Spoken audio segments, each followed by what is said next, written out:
What's the holdup? Divorce they've been to court and everything. Oh. Divorce doesn't happen overnight. They talking about, I don't know how long they was married, 16 something plus years.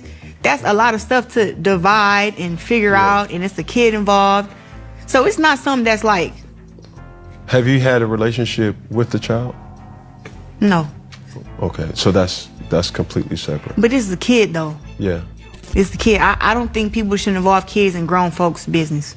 A grown woman sat across from Cam Newton and spilled her man's entire divorce, his ex-wife's business, a whole knockout story, and then admitted she's never even met the kid, all while swearing, "That's not my lane." Baby, you didn't just enter the lane, you built a whole highway down it and charged toll. And the funniest part, she came to clear her name. She left with it dragged worse than before. Sit down, grab your cup, because this tea is scalding and I am not letting it cool down.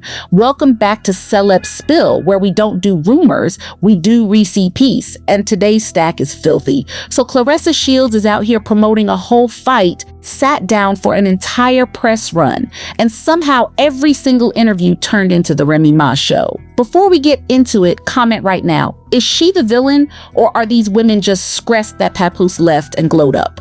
Pick a side. You're switching sides by the end anyway. Trust me on that. How much longer are you willing to be in a relationship with somebody's husband? Because at the end of the day, that's what people are looking at. Baby, that wasn't a question. That was a headshot. Somebody's Usbian, not ex, not baby daddy. Usbian, paperwork still warm on the counter.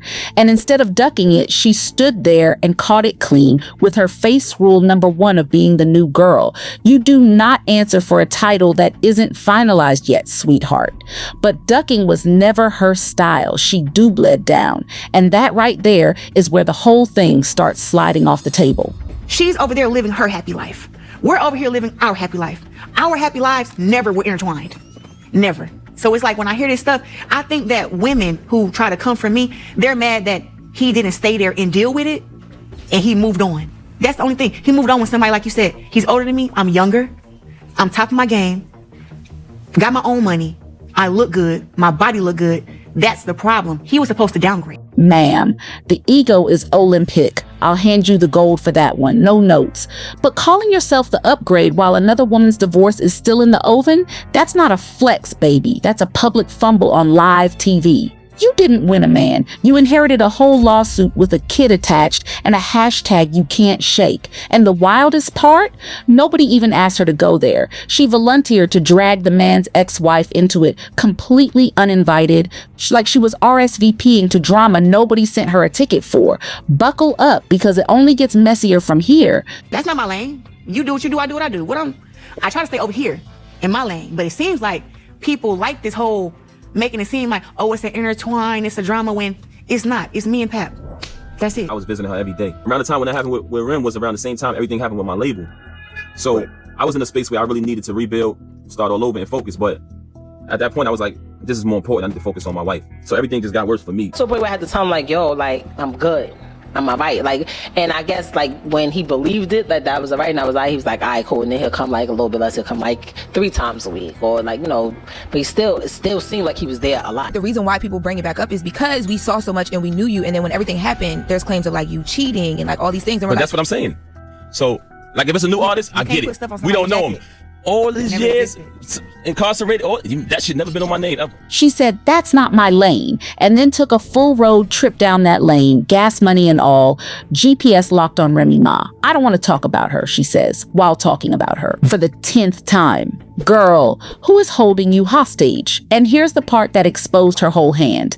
Cam tried to change the subject. He moved on. She kept dragging it back. Every single time. That's not defending yourself, baby. That's obsession with a press pass and a microphone. I couldn't take it anymore. I said, hey, this ain't what it is. We can't keep doing that. I hate to say this, but you want to know why she started having so much animosity towards me? Because I ended up finding out the truth, y'all. I caught her with this individual in our house while my daughter was on the bed with them. This individual is a female. Now, This is where it turns into a whole telenovela, because both of them are telling completely different movies, and both of those movies cannot be true at the same time. He claims one thing, she claims another. Somebody's lying with a straight face. And where's Claressa in all of this? Narrating a story she wasn't even in. Baby, you met the man July 2024. This drama is from 2021. You're leaving a 5-star review on a whole movie you never even bought a ticket to see. Sit this one all the way out, sweetheart. And it's a kid involved. So it's not something that's like, Have you had a relationship with the child? no. Okay, so that's completely separate. But it's a kid, though. Yeah. It's the kid. I don't think people should involve kids in grown folks' business. Okay. That's how I was raised. Almost 2 years with this man, out here in interviews talking about having babies with him. And she's never even met his child? Baby, that's not a red flag. That's a whole parade with a marching band and a float. She hit us with kids should stay out of grown folks' business. You know, that I found out that she's sleeping with the lame. She tells me, him? Why him? Why him out of all people? Not Goods? Not Hitman? My word is my bond is my life. I should give my life before my word shall fail. This was her exact words. When he realized that a regular